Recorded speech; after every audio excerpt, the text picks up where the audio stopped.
Assalamualaikum warahmatullahi wabarakatuh. Alhamdulillahi rabbil alamin. Wa bihi nasta'inu ala umuri dunya waddin. Wassalatu wassalamu ala khatamil anbiya wal mursalin wa ala alihi wa ashabihi ajma'in, amma ba'd.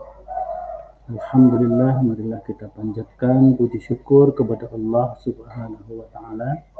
Pada malam hari ini kita dapat berjumpa sebagaimana biasa kajian tafsir Al-Quran pimpinan ranting Muhammadiyah Makam Haji Kartasura. Mudah-mudahan Allah selalu memberikan hidayah taufik kepada kita sekalian untuk istiqamah dalam mengkaji ilmu-ilmu yang diberikan oleh Allah kepada kita melalui Al-Quran dan As-Sunnah sebagai panduan hidup dan kehidupan kita di dunia yang fana ini menuju kehidupan yang hakiki di akhirat nanti, insyaallah ta'ala.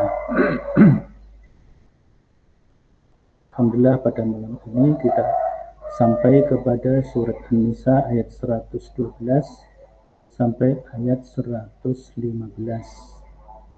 Kita baca bersama. A'udzu billahi minasy syaithanir rajim. Wa may yaksib khati'atan aw isman thumma yarmi bihi bari'an faqad ihtamala buhtanan wa isman mubina.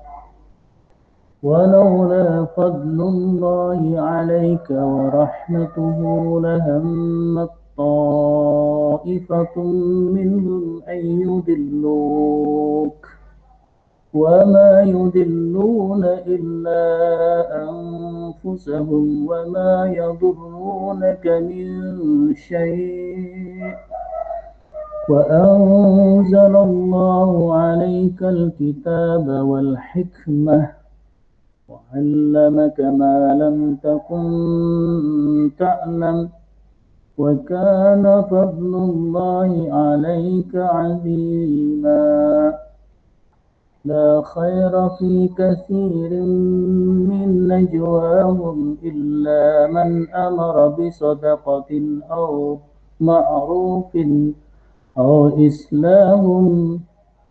إصلاح بين الناس ومن يفعل ذلك ابتغاء مرضات الله فسوف نؤتيه أجرا عظيما ومن يشاكك الرسول من بعد ما تبين له الهدى ويتبع غير سبيل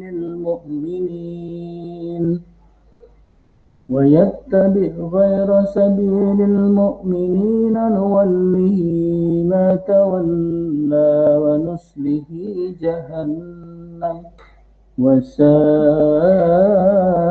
مصيرا. Wa may yaksib khati'ah, barang siapa yang berbuat kesalahan. Yang dimaksud khati'ah di sini adalah wa may ya'mal khati'atan bi ghairi amadin, barang siapa yang berbuat salah. Salah di sini salah yang tidak disengaja, bi ghairi amadin, yang tidak disengaja.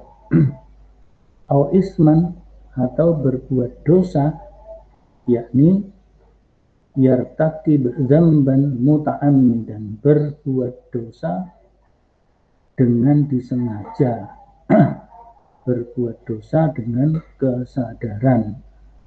Jadi beda antara khati'ah wa au isman. Kalau khati'ah itu kesalahan, salah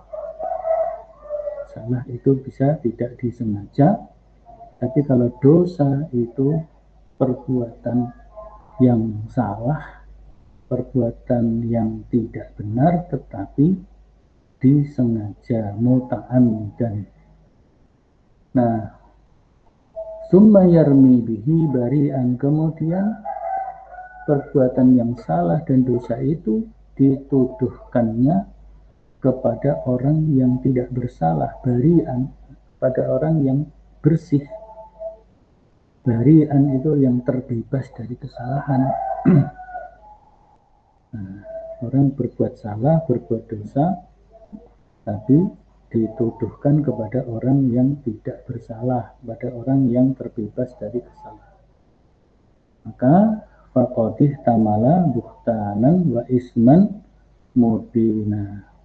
Maka dia akan memikul dosa yang besar, yaitu dosa kebohongan dan dosa yang benar-benar nyata. Di situ disebutkan summa yaghifu bima irtakabahu nafsan bari'atan. Nah, dia berbuat salah dan berbuat dosa, tapi dia tuduhkan kepada orang lain, yaitu orang yang nafsan bari'atan, orang yang bersih, yang terbebas dari kesalahan, la jinayatan laha, tidak ada kejahatan sedikit pun padanya, maka faqad tahammala, maka dia akan menanggung beban, membawa beban. Yang pertama adalah beban kadziban, beban dusta. Yang kedua adalah beban dzamban, beban dusta, kebohongan, dan beban dosa-dosa yang lainnya yang disebutkan di sini dzamban bayyinan, dosa yang cetha, yang jelas, yang nyata. Itu masih terkait dengan kajian yang lalu, yaitu kasus Tu'mah. Tu'mah ini seorang muslim tapi dia berkhianat. Seorang muslim, dia berbuat dosa, yaitu mencuri. Nah, tapi di dalam ayat ini disebutkan khoti'ah atau isman. Bisa saja dia mencurinya itu adalah sebagai perbuatan yang salah, yang dia mungkin tidak sadar bahwa itu perbuatan yang salah, tapi juga dinyatakan oleh Allah atau isman, pencuriannya itu adalah dosa yang nyata, yang dilakukan dengan sadar, kemudian dituduhkan kepada orang lain. Tukmah itu seperti itu, dia mencuri, kemudian dia menitipkan barang curiannya kepada seorang Yahudi, kemudian dia menuduh orang Yahudi yang dititipi itu sebagai pencuri. Nah, dia sampaikan itu kepada Rasul, dan Rasul hampir-hampir terkecoh. Maka ayat ini mengatakan walaula fadlullahi 'alaika wa rahmatuhu lahammat ta'ifatun minhum ayyudilluk. Kalau bukan karena karunia Allah dan rahmatnya kepadamu wahai Muhammad, tentu segolongan mereka yang berkeinginan keras untuk menyesatkanmu, ya, bisa jadi kalian menjadi tersesat. Kira-kira begitu ya lanjutannya. Walaula annallaha ta'ala qad manna 'alaika, seandainya Allah tidak memberikan anugerah kepadamu wahai Muhammad. Ini anugerahnya adalah anugerah petunjuk, anugerah bimbingan, wa rahimaka bi nikmatin nubuwah, dan Allah tidak memberikan rahmat kepadamu berupa nikmat nubuwah, nikmat kenabian. Nikmat kenabian yang dirasakan oleh Rasul, dia menerima wahyu yang diberikan, disampaikan oleh malaikat Jibril, maupun wahyu yang tertanam dalam jiwa Rasul, yang terwujud di dalam perkataan-perkataan yang di luar Al-Quran. Itu nikmatun nubuwah, sehingga apa yang keluar dari lisan Nabi adalah wahyu dari Allah Ta'ala. Wa ma yantiqu 'anil hawa in huwa illa wahyun yuha. Wa ma yantiqu 'anil hawa, tidaklah Nabi itu berbicara ke atas dorongan hawa nafsunya, kepentingannya, tapi in huwa illa wahyun yuha. Yang keluar dari lisannya adalah wahyu, semata-mata wahyu dari Allah Ta'ala.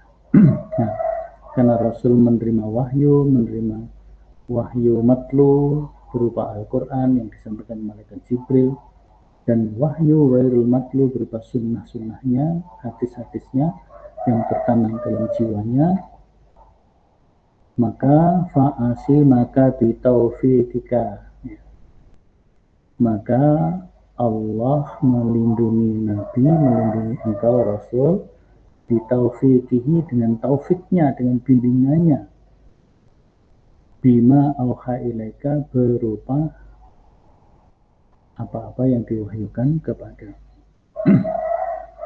Nah, kalau tidak karena itu, maka la'azimat jama'atun minalladina yakhuluna anfusahum ayyuzilluka anit tariqil haq.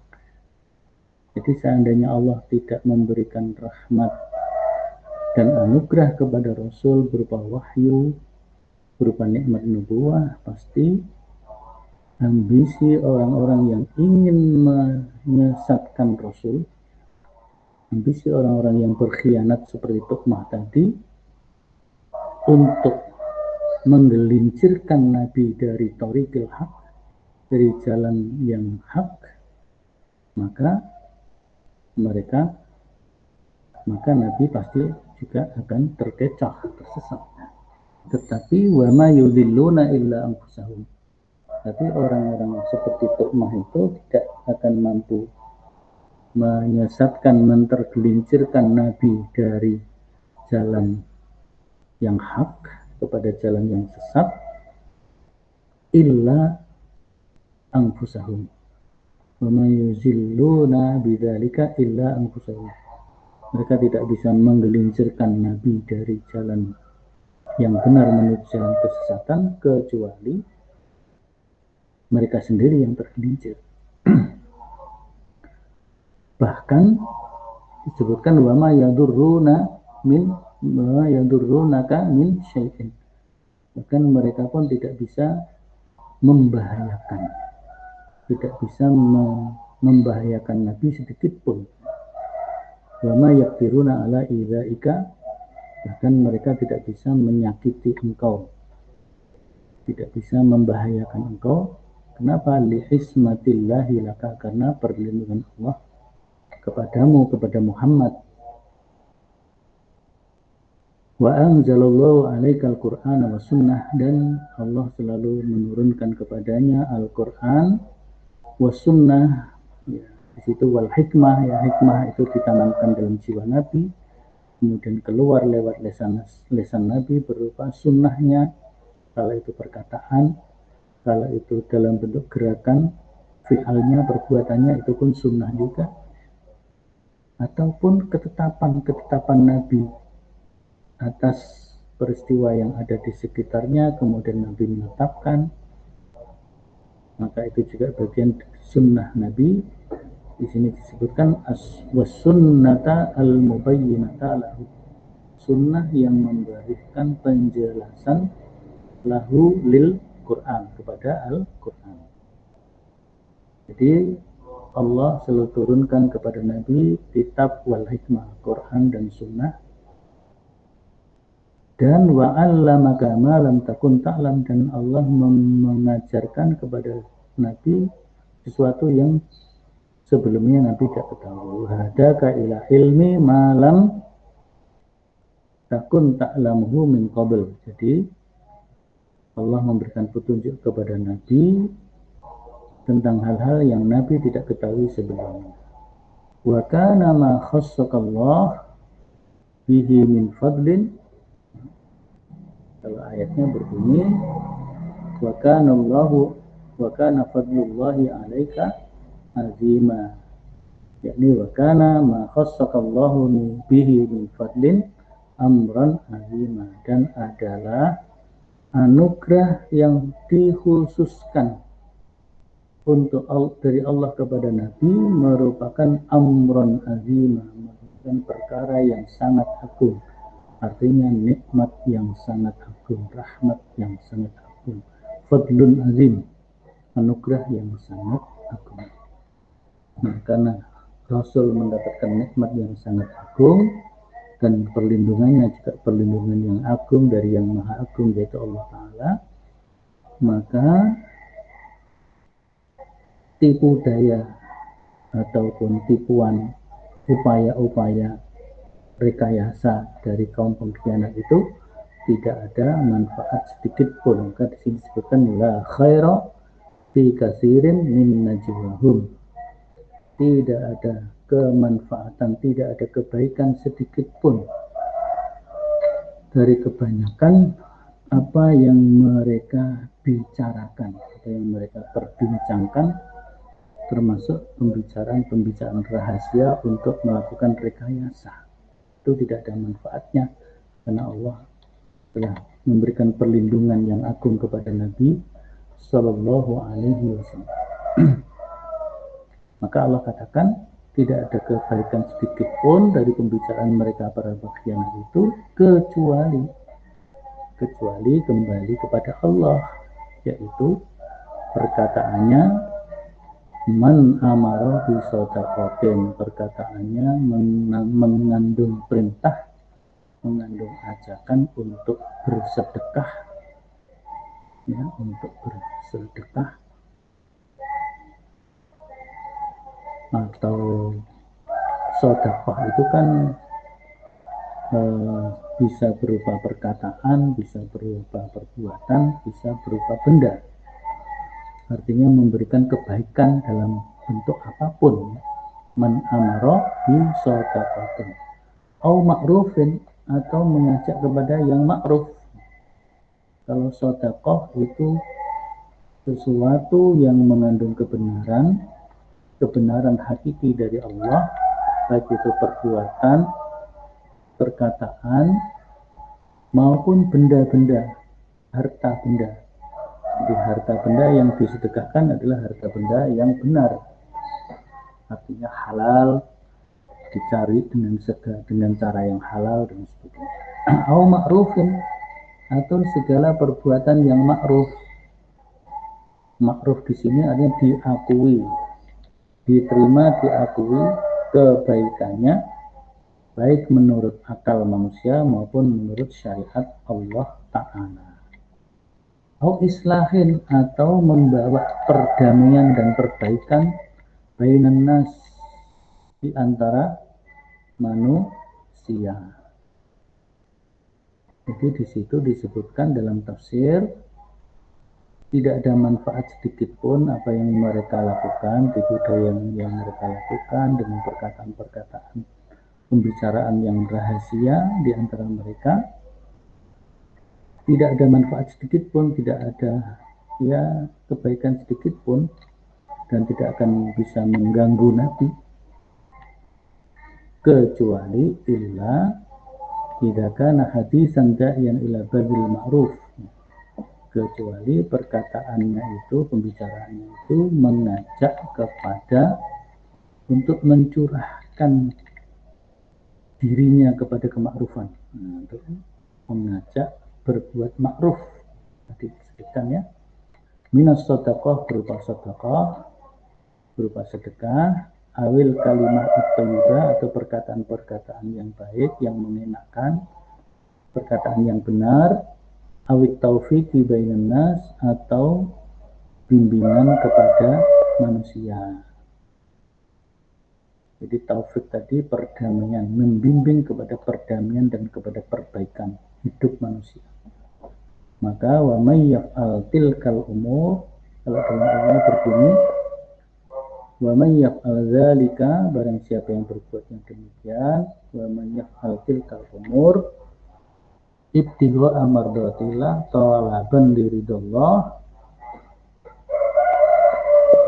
ditambah rojian tawabahu, dan mengharap akan pahalanya, fasawfa nu'tihi sawaban jazila, fasawfa nu'tihi ajran azima, maka akan kami berikan kepadanya pahala yang agung, yaitu sawaban jazila, pahala yang sangat banyak dan besar, wasi'an, lagi luas. Nah, Sekarang ayat yang terakhir. Sebaliknya, wa may yushaqiqir rasul, sebaliknya orang yang menentang rasul, yang durhaka kepada rasul, min ba'di ma tabayyana lahul huda, setelah jelas kebenaran dan petunjuk baginya, wa yattabi' ghaira sabilil mu'minin, dan mengikuti jalan bukan jalannya orang-orang mukmin, nuwallihi ma tawalla, maka aku biarkan dia dalam kesesatan. Kami nuwallihi artinya bisa juga kami palingkan dia ma tawalla kepada jalan yang berpaling, jalan yang bengkok, jalan yang sesat, yang jauh dari kebenaran. Wa nuslihi jahannam, dan kami